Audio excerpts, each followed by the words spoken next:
Nathalie Dupree Cooks is made possible in part by Publix Supermarkets. Publix is pleased to support this and other quality public broadcasting programs.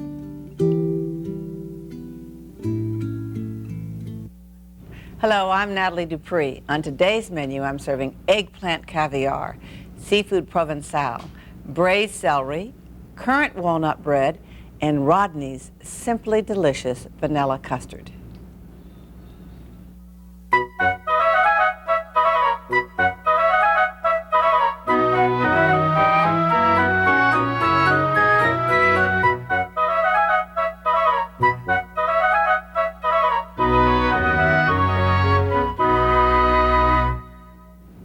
Now, the first thing I want to do is prepare this eggplant caviar. Get everything on here in here and cooking. So I've got the skillet on. I want to, and with just a little bit of olive oil, just enough to cover the bottom of it. You don't need a gracious plenty. And add some chopped celery. And I do things like cut up my celery or chop my celery in advance, but celery is wonderful to keep in the refrigerator. It lasts a good long time. So I try to keep it there at all times. And a little bit of onions, or a lot of onions. And I'm just going to saute them until they're crisp and tender, about 10 minutes. Then I'm going to add some eggplant. Now, just so you know, there's a difference between the boy and the girl eggplants. And my friend Billy McKinnon once told me that he went through an entire bushel of eggplants to get it straight, but then he really knew it. But he has a restaurant, and so that's a lot easier for him than for us. But it has just a little indentation there as opposed to the girls that's got more of a crease. And you can see that it doesn't have as many seeds as the girl eggplant does, if that matters to you. Now, I'm going to go ahead and cut this up. Drop my diamond again. And cut this up and cook the eggplant about 10 minutes more in the pan. Now, if you want to chop your eggplant, there are several ways to do it. I like to cut mine in half so that I'm not working on the round, and just cut it into pieces. You can cut it as small as you like it, but of course the smaller takes more time to cook. Here's another way. Got carried away with showing you about its sex life rather than showing you how to cut. There we go. See, much easier that way. Now, go ahead and add your eggplant. If you add it on the top, it creates a little barrier so that the steam doesn't escape and it goes back in, and it will actually cook your onions a little bit faster. So go ahead and cook it there. Now, after you cook it about 10 minutes, you remove the vegetables and you just set them aside. And that's really just because you want to keep on using the same skillet. It makes it a little easier. Then you add, so let me get those out of here, and I'll show you some that are cooked. Oop, I can't do that. I'm going to have to go ahead over here and dump them out. Of course, I have dropped that spoon, so what I'll do is take it out with something ridiculous like this and move them out. I love these big heavy pans. They are my favorite, but they're hard to tip out of. I always have to move something out of it. Now, in your perfect world, you wouldn't have made a mess like I have, and you wouldn't be wearing your pearl bracelet because you're not vain. So just move these out of the way here and pretend that they're all gone. And then you'll do it right.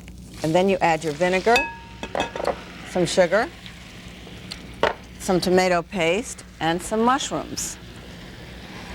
Tomato paste, by the way, is wonderful to keep on hand. You can keep it in the can, but once you've opened the can, take your tomato paste, lay out a sheet of wax paper, or plastic wrap is really better, and dollop it out in teaspoonfuls, just little mounds, on your sheet. Have it on a pan, and then stick that whole pan in the freezer. Freeze it flat, and then once it's frozen, remember it. Don't just leave it, but go back, pull them out, and then put them in a covered container. Then when you need some tomato paste, you can just pull out a pre-measured amount. Either do it teaspoons or tablespoons, whatever you really use. And then here are some mushrooms, sliced. They could be canned, wouldn't be the worst thing in the world, or dried. I truly love the dried ones. And bring that all to a boil, lower the heat, there's a little salt there, and simmer it 15 minutes. Now, like magic, ta-da, I have my cooked eggplant, celery, and onion, and I'm going to return that to the pan with these cooked tomatoes and tomato paste. Get them all in here.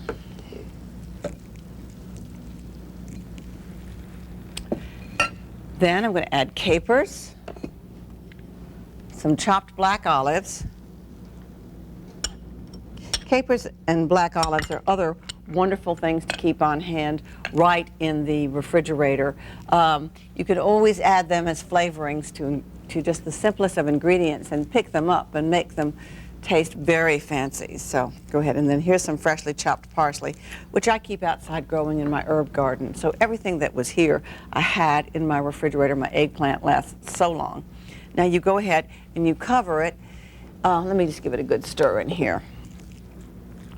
Isn't that beautiful? You cover it and you simmer it until the eggplant's very tender and the sauce is thick. Oh, about 15 minutes. Now it's cooking. And then cool it and refrigerate it covered for about 24 hours before serving. And I think I have enough time to tell you my story.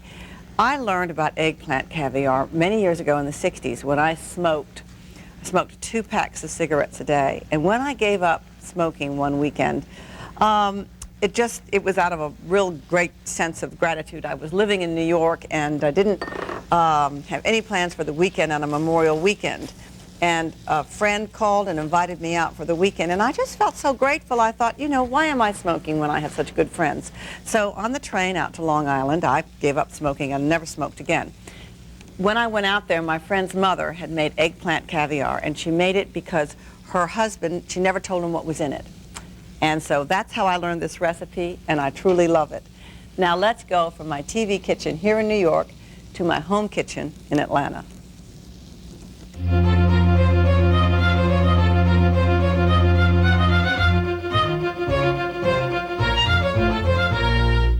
The refrigerator pantry is very important to those of us that live life on the edge. First of all, let me start with the door. I always keep butter and cream cheese on hand. If I'm going to keep them more than a week, however, though, I do pop them into the freezer. The cream cheese loses a little quality, but it's still pretty good for when I have to use it. I make my own spices whenever I can, particularly my own curries, and so I nestle them right next to the chutney so that I will remember to use the chutneys up and won't go open a fresh jar. I'm sure you would never do that. The same thing is true with my mustards. I like to keep my mustards all together so that I know when I've used up a jar, and I can combine jars when it doesn't really matter. Over here I have my pickles and of course my peppers, and each one seems to be different, so I have them all together, but as things get down towards the edge and I combine them. On my top shelf I have my eggs. That's really just to show you that you should keep your eggs in the refrigerator and keep the date facing towards you so that you know which set of eggs to use when. And that way you can keep the freshest ones most accessible for you. I have whole milk as well as 2% milk, and I find that my whole family varies depending on what they want to eat as to which one they use. I have ricotta cheese as well as yogurt, and then of course, how could anyone live without heavy whipping cream in this day and age? Cheese I keep in a separate box, and then the jars are worked from the front to the back, tall ones in the back, short ones in the front. And that's just a few of the things that I like to keep on hand. And of course, you would never refrigerate the tomato unless it was ripe, would you?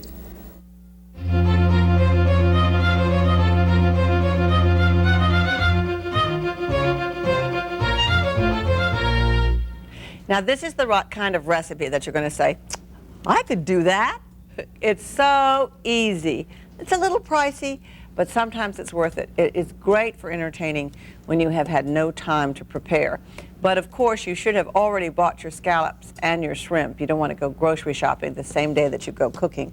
So here we have some olive oil, and I've added some shallot. I've got some shallots here that I'm just going to add and let them be cooking away.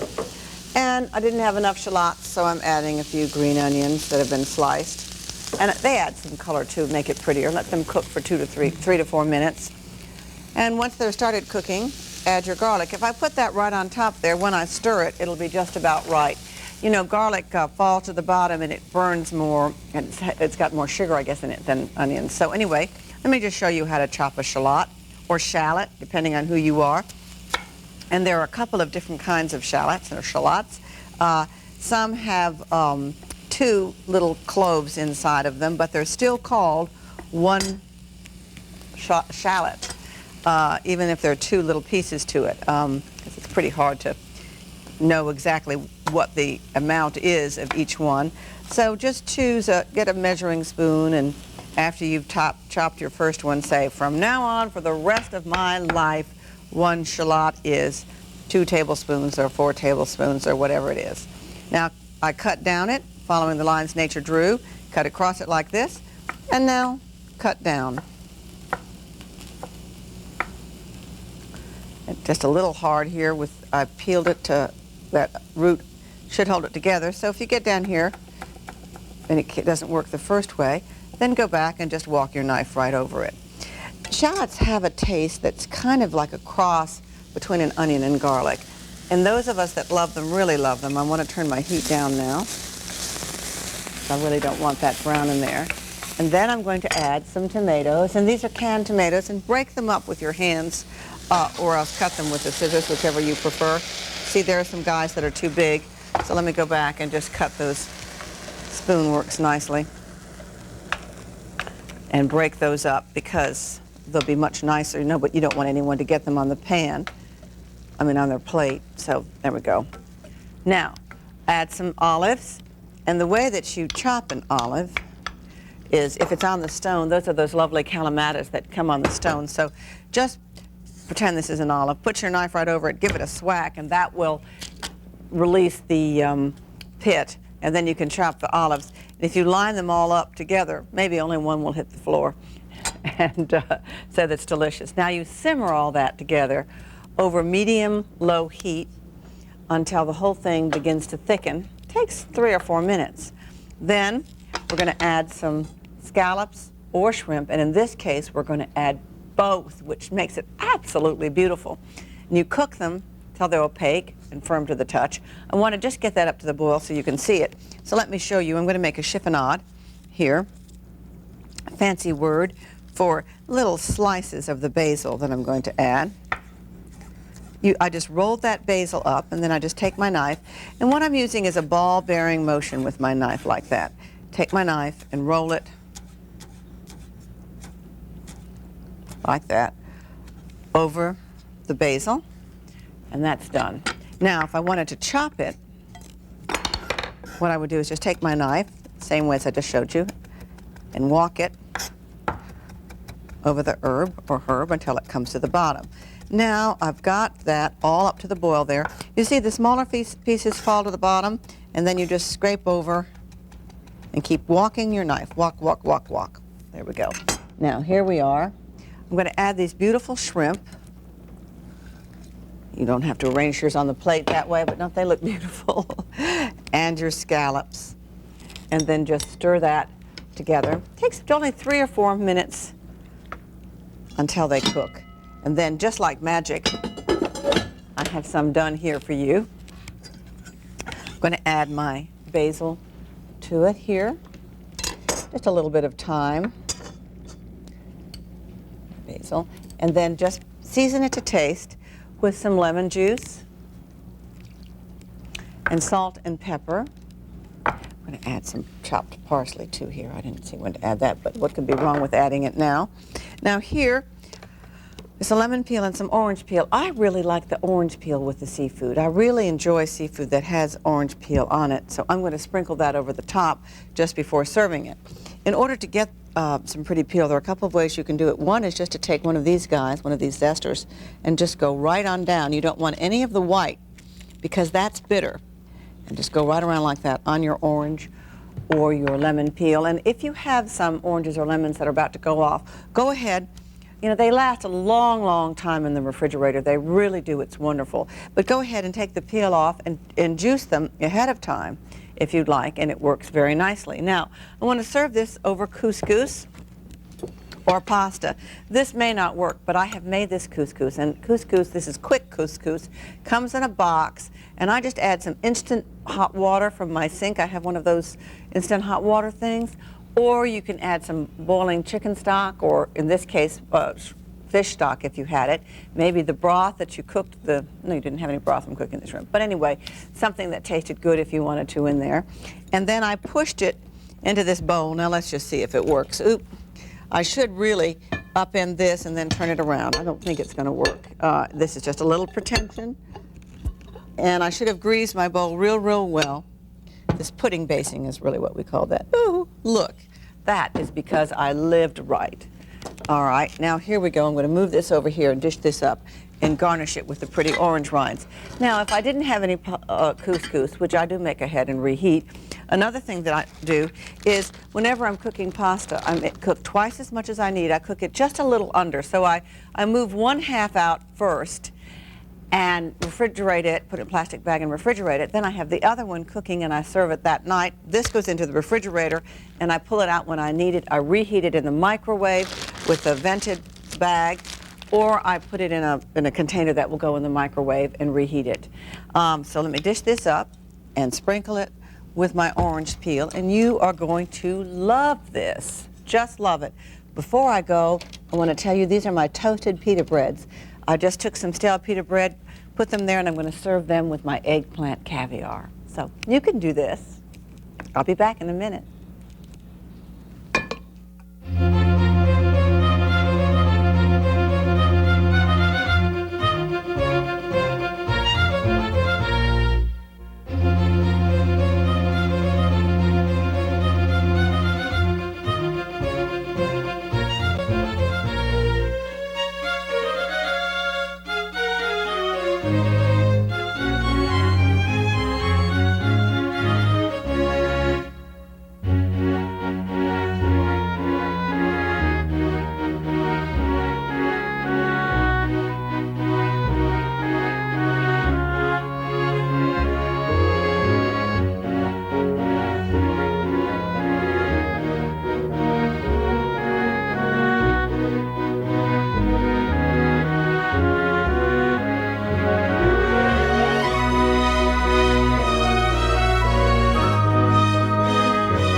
I'm just going to finish dishing up this dish.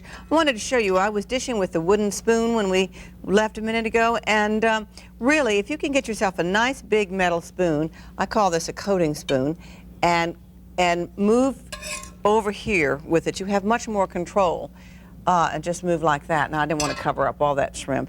And then here, just go ahead and garnish with my chopped grated rinds. Just a little bit more parsley. Just dust on with it, and then I'm done with that dish. Now, I used some chopped celery earlier in the day, and I want to go ahead now and show you how I got there and braise the rest of this celery, because if you can, whenever you can afford it, just spend a little bit more, get some shrimp, pop it into the freezer, and then you'll have it for when you need a special to entertain in a special way, or your scallops or whatever, particularly when they're on sale, and lots of times they are. I need to cut this celery so that it fits my pot, and I'm just going to save those and chop them up just like this, like I for the first course, down and then out. Use them in my eggplant caviar, or slice them alternately. Now, this cabbage, this celery has to be cleaned. Should be rinsed off very well. You need to be sure that there's no dirt in it. Let me see, just get a little bit more in here. You want to be sure there's no dirt at all on your celery. And then cut. You'll be better about it than I am. I can't spend my whole time with you washing celery, but you're going to wash yours perfectly. And then I've got the tough ends removed. And there are two pretty ways to cut celery. One way is just to cut it in half. Another way is to take it and kind of cut it on the diagonal. Let's see if it'll stay together enough for me to do that so that it looks very pretty for you, so that you see the hearts. And that's a pretty way to do it. Sometimes I cut it again then that way. Now pop your immaculate celery into some boiling water, and then it'll come back to the boil and you'll have a gracious plenty for the family or your friends, and then drain it carefully. Now I also have a baking dish here, and I'm going to just slide some onion on here. And you can grease that dish if you'd like. It's not really crucial because you're going to add so much liquid. And then I have some carrot and some chicken stock, which can be bouillon or broth, as we've said before. And then you take your celery once it's nice and cooked, and you move your celery over. Here, I don't need that, it's not hot. You can do that in advance, so you could do it a day or two in advance. And top it with the celery, season it to taste with salt and pepper, and you cover it, and you bake it at 325 until it's tender, about 20 to 30 minutes. And let me just move that out. It seems to be flashing at me. So, but you cover yours very well, and then I'll bring the other over. Now, here, I have some cooked. We don't think frequently about braised celery, but it is so delicious. It's good for you, and you can do it from something that you have on hand, so it's wonderful. Of course, if you had fennel, you could do that rather than the celery. Wouldn't that be nice?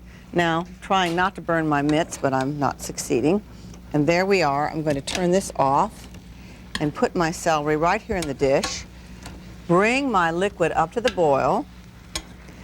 And the carrots and onions are still very nice, so there's no reason why I can't take a nice slotted spoon and move these here on the plate. That's really optional according to you, according to how they look.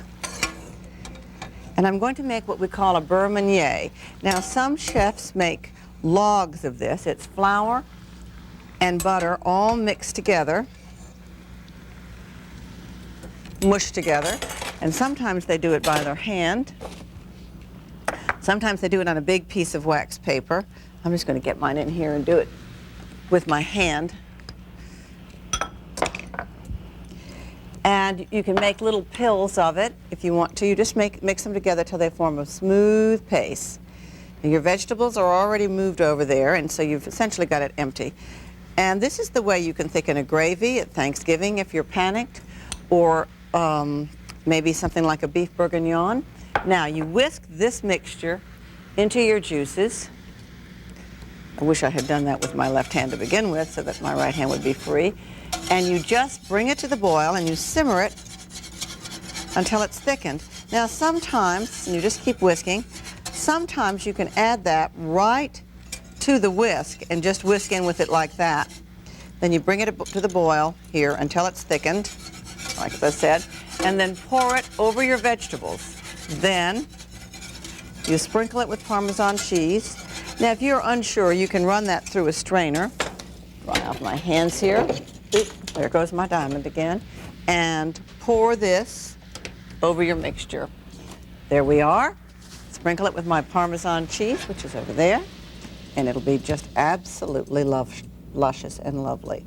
There you are, and that won't taste thick either. So go ahead now, put it over here with the rest of our fabulous meal, all made from stuff that I had in the pantry, and it's really terrific. I have eggplant caviar with some little pita toasts, some seafood Provençal, some braised celery right here. Then I had some currant walnut bread in the freezer, and I have Rodney's Simply Delicious baked vanilla custard that I made yesterday. Thank you for joining me today, and I'll see you next time with another fabulous meal right from your pantry. All the recipes in this program and in the entire series are available in Nathalie Dupree Cooks Everyday Meals from a Well-Stocked Pantry, published by Clarkson Potter. This book contains a collection of over 150 recipes, complete with do-ahead and storage tips. Order your copy by calling the number on your screen. The price is $20 plus shipping and handling. Please have your credit card ready when you call 1-800-235-3000 for Nathalie Dupree Cooks Everyday Meals from a Well-Stocked Pantry.